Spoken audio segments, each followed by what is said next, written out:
Board exam की current affairs bulletin में आपका स्वागत है। मेरा नाम है दीपाली शर्मा। अगले आधे घंटे में आपके पास होंगी देश और विदेश के वे सभी करंट अफेयर्स जो परीक्षा की दृष्टि से महत्वपूर्ण है। चलिए शुरुआत करते हैं हम आज के बुलेटिन की। हाल ही में स्वतंत्रता दिवस पर स्वदेश में विकसित होवित्जर तोप ATAG लाल किले पर 21 तोपों की सलामी का हिस्सा बनी। इन आधुनिक तोपों को DRDO की armament research and development establishment यानी ARDE, Tata advance system limited, Mahindra defence noble system और भारत फोर्ज लिमिटेड ने मिलकर बनाया है। इससे 155 mm के गोले दागे जा सकते हैं। हाल ही में राजस्थान के पोखरण फील्ड फायरिंग रेंज में इसका सफल परीक्षण किया गया था।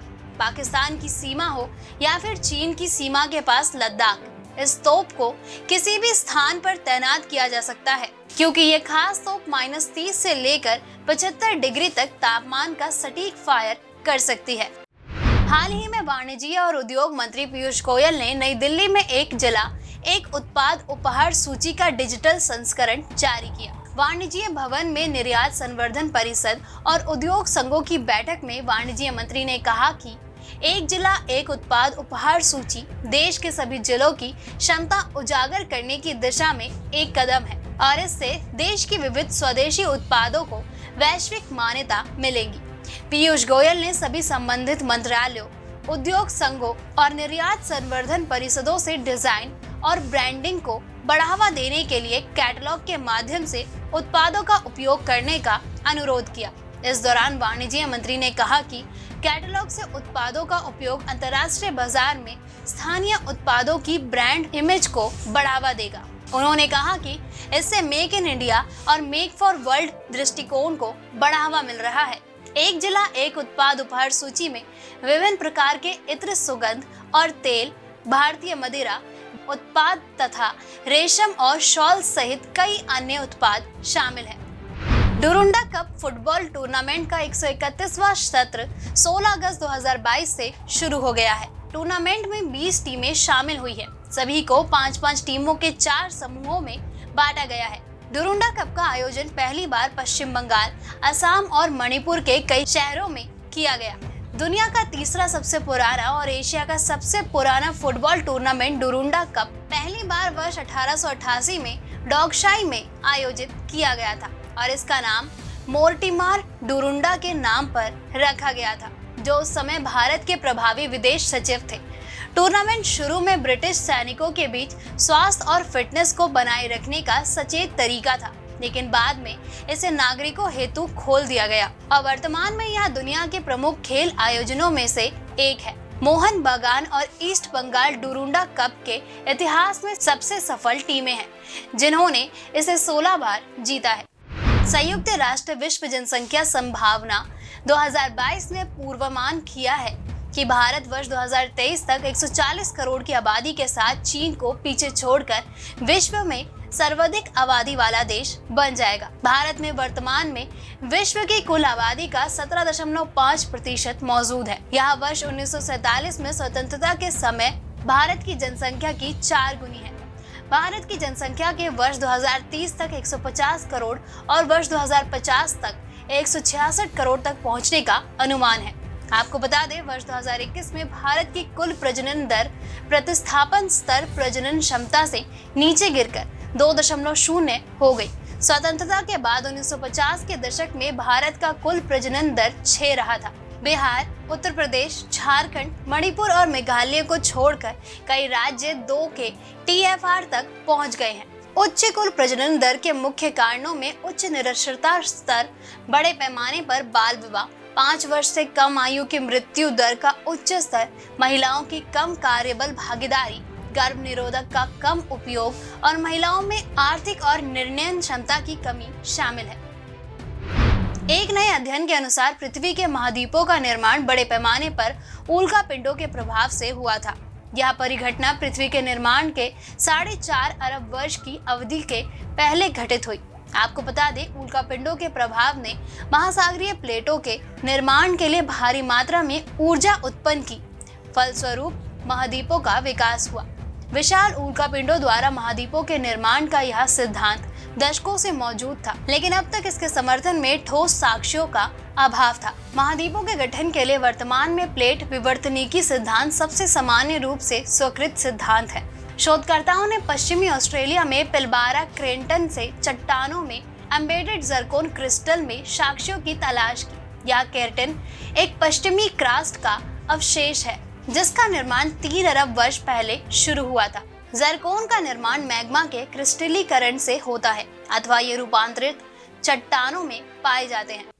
हाल ही में भारत के नियंत्रक और महालेख परीक्षक ने संसद में एक रिपोर्ट पेश किया कि क्या भारत के तटीय पारिस्थितिकी तंत्र के संरक्षण के लिए केंद्र पर्यावरण मंत्रालय द्वारा उठाए गए कदम सफल रहे हैं। इस नवीनतम रिपोर्ट में वर्ष 2015-20 से तटीय पारिस्थितिकी तंत्र के संरक्षण के ऑडिट के अवलोकन शामिल है। आपको बता दें, सीएजी के पास सार्वजनिक रूप से वित्त पोषित कार्यक्रमों की जांच और रिपोर्ट करने का संवैधानिक अधिकार है। सीएजी ने पूर्व लेखा परीक्षण अध्ययन किया और पाया कि तटीय क्षेत्रों में बड़े पैमाने पर तटीय विनियमन क्षेत्र यानी CRZ का उल्लंघन हुआ था। उच्च ज्वार सीमा से 500 मीटर तक की तटीय भूमि और खाड़ियों, लोगून, मुहाना, बैकवाटर और नदियों के किनारे 100 मीटर के क्षेत्र को ज्वारीय स्तर चढ़ाव के अधीन तटीय विनियमन क्षेत्र कहा जाता है।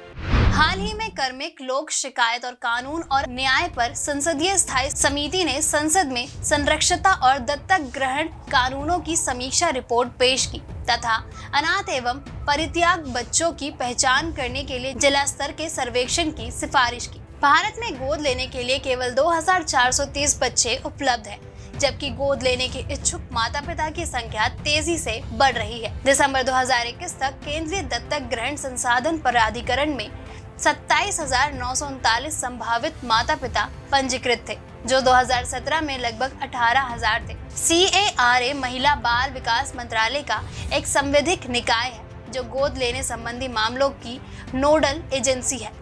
यह अनाथ बच्चों को गोद लेने की प्रक्रिया का अपनी संबद्ध या मान्यता प्राप्त एजेंसियों के माध्यम से विनियमित करता है।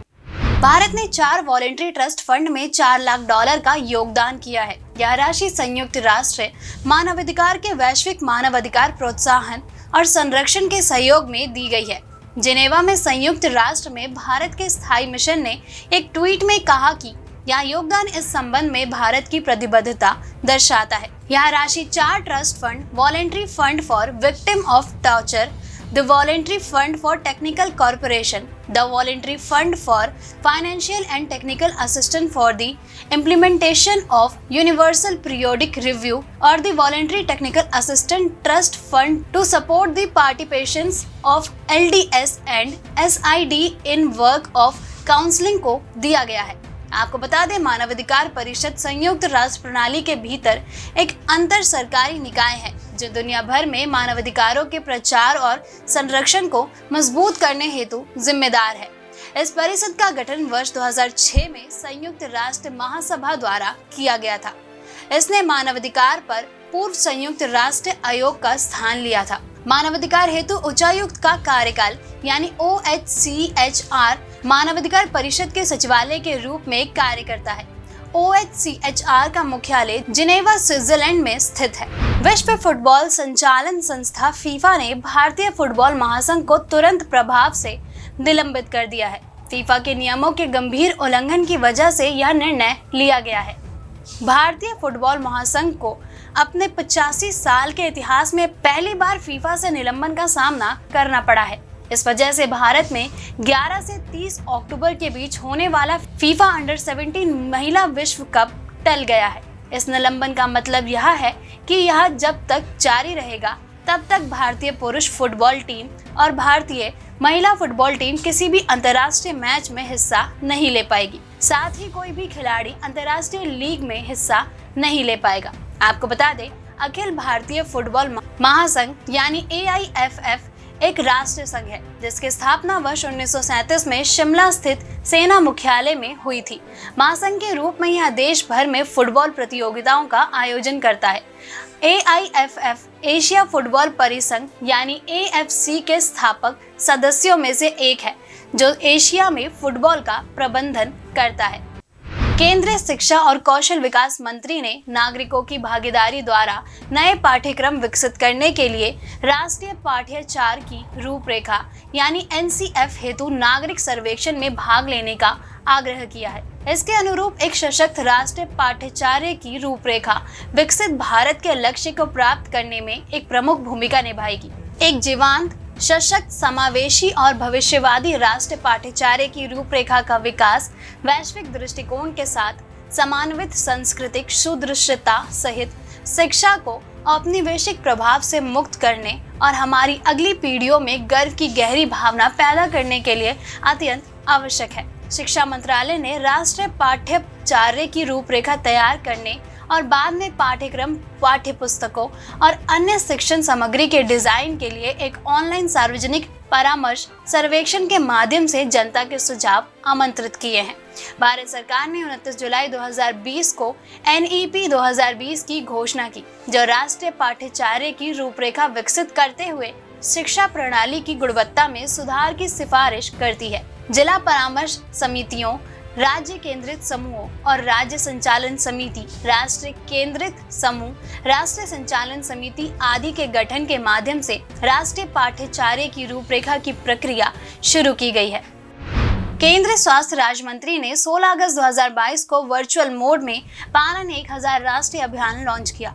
इस अवसर पर एक पेरेंटिंग एप्लीकेशन का भी अनावरण किया गया, जो मुख्य रूप से पहले 2 वर्षों में बच्चों के विकास पर केंद्रित है। केंद्रीय स्वास्थ्य राज्य मंत्री के अनुसार भारत ने वर्ष 2014 में बाल मृत्यु दर को कम करने के लिए त्वरित कदम उठाए हैं। परिणाम स्वरूप बाल मृत्यु दर वर्ष 2019 में घटकर 1000 जीवित जन्मों पर 35 हो गई है, जबकि वर्ष 2014 में यह प्रति 1000 जीवित जन्मों पर 45 थी। आपको बता दें, यह अभियान इसलिए शुरू किया गया है क्योंकि पहले 1000 दिन बच्चे के शारीरिक, भावनात्मक, मानसिक, संज्ञानात्मक और सामाजिक स्वास्थ्य के लिए एक ठोस आधार के रूप में कार्य करते हैं। पालन 1000 journey of the first 1000 day में परिवारों, माता पिता और देखभाल करने वालों के लिए प्रारंभिक वर्षों के परीक्षण के साथ साथ परिवार की बुनियादी जरूरतों को पूरा करने वाली सेवाएं भी शामिल हैं।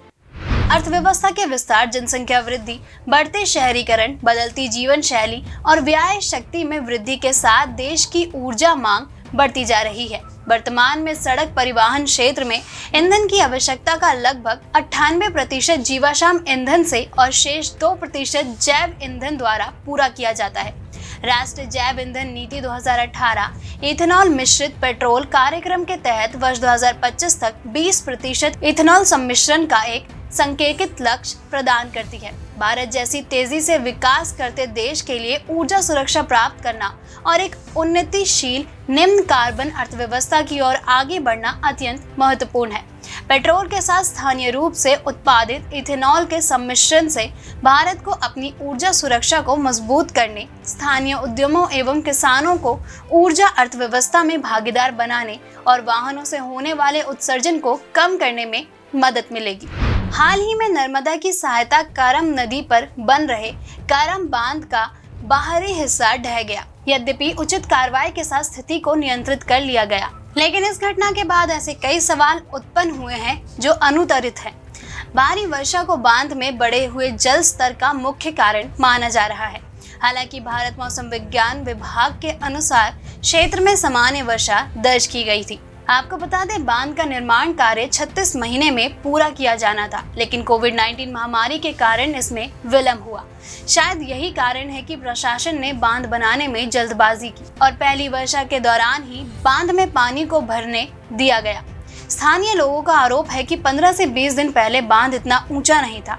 इस बांध पर 3-4 वर्ष से इस पर कार्य चल रहा था, लेकिन हाल ही में इसमें तेजी लाई गई। गोवा वर्ष 2020 में हर घर जल प्रमाणित देश का पहला राज्य बन गया था, जबकि हाल ही में दादर और नगर हवेली तथा दमन और दीव के हर घर जल प्रमाणित देश का पहला केंद्र शासित प्रदेश घोषित किया गया है। इस राज्य और केंद्र शासित प्रदेश में सभी गांवों ने ग्राम सभा की ओर से पारित एक प्रस्ताव के जरिए स्वयं को हर घर जल ग्रामीण घोषित किया है।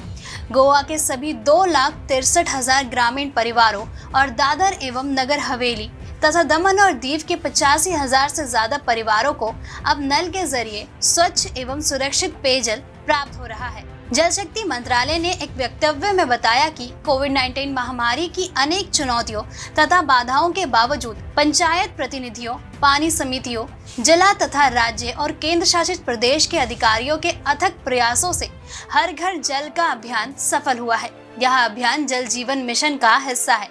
सभी स्कूलों, आंगनवाड़ी केंद्रों, ग्राम पंचायत भवनों, स्वास्थ्य केंद्रों, सामुदायिक केंद्रों तथा अन्य सरकारी कार्यालयों में नल के जरिए पेयजल प्राप्त हो रहा है। जल जीवन मिशन वर्ष 2019 में लॉन्च किया गया था। यह मिशन वर्ष 2024 तक कार्यात्मक घरेलू नल कनेक्शन यानी FHTC के माध्यम से प्रत्येक ग्रामीण परिवार को प्रति व्यक्ति प्रतिदिन 55 लीटर जल की आपूर्ति की परिकल्पना करता है। जल जीवन मिशन का उद्देश्य जल को आंदोलन के रूप में विकसित करना है ताकि इससे लोगों की प्राथमिकता बनाया जा सके। यह मिशन भारत सरकार के जल शक्ति मंत्रालय के अंतर्गत क्रियान्वित हो रहा है। कैबिनेट सचिवालय और पेयजल एवं स्वच्छता विभाग के निर्देशानुसार कॉर्पोरेट कार्य मंत्रालय 16 से 31 अगस्त 2022 तक स्वच्छता पखवाड़ा का आयोजन कर रहा है। कार्यक्रम के तहत NCA में स्वच्छता शपथ का आयोजन किया तथा कॉर्पोरेट कार्य मंत्रालय के सचिव द्वारा शपथ दिलाई गई। इसके अलावा स्वच्छता पखवाड़े के हिस्से के रूप में मंत्रालय में इस अवधि के दौरान विभिन्न गतिविधियां आयोजित की जाएंगी, जैसे फर्नीचर सहित बेकार और अनुपयोगी वस्तुओं का निपटान, पुरानी फाइलों और अभिलेखों की समीक्षा और निपटान, स्वच्छता पर वेबिनार, स्वच्छता पर निबंध प्रतियोगिता आदि। इस अवधि में कॉर्पोरेट कार्य महानिदेशों के तहत क्षेत्रीय कार्यालयों समेत मंत्रालय के विभिन्न वैधानिक प्राधिकरण तथा संबद्ध कार्यालय भी विभिन्न गतिविधियों का आयोजन करेंगे। स्वच्छता पखवाड़ा अप्रैल 2016 में शुरू किया गया था, जिसका उद्देश्य सभी सरकारी मंत्रालयों और विभागों को उनके अधिकार क्षेत्र में शामिल करके स्वच्छता के मुद्दे और प्रथाओं पर एक पखवाड़े का गहन ध्यान केंद्रित करना था। स्वच्छता पखवाड़ा से संबद्ध गतिविधियों की योजना बनाने हेतु मंत्रालयों के बीच एक वार्षिक कैलेंडर भी परिचालित किया जाता है। रक्षा मंत्री श्री राजनाथ सिंह 20 अगस्त 2022 को नई दिल्ली के सशस्त्र बल न्यायाधिकरण बार एसोसिएशन द्वारा आयोजित आत्मनिरीक्षण सशस्त्र बल न्यायाधिकरण पर राष्ट्रीय संगोष्ठी का उद्घाटन करेंगे। संगोष्ठी का आयोजन सशस्त्र बलों के सेवारत कर्मियों के अलावा भूतपूर्व सैनिकों, उनके परिवारों और युद्ध विधवाओं को त्वरित और सस्ता न्याय सुनिश्चित करने के लिए स्थापित सशस्त्र बल न्यायाधिकरण के कामकाज की जांच हेतु किया जा रहा है।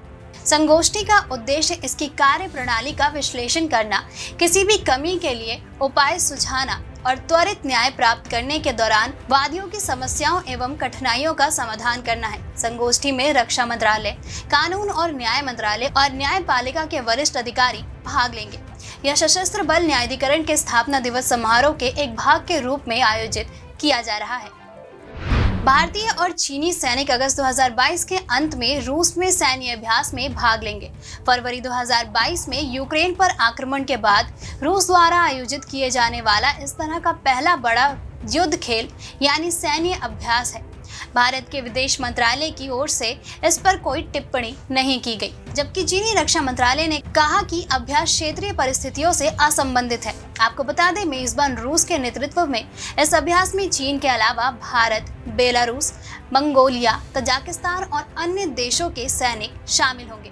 यह अभ्यास 30 अगस्त 2022 से 5 सितंबर 2022 के बीच रूस में विभिन्न सैन्य प्रतिष्ठानों में आयोजित किया जाएगा। यूक्रेन पर चल रहे रूसी आक्रमण को देखते हुए इसे विश्व स्तर पर बारीकी से अवलोकन किए जाने की संभावना है। अभ्यास हवाई बलों, लंबी दूरी की ओर सैनिक परिवहन विमानों एवं अन्य देशों के सैन्य बलों को भी एक साथ लाएगा।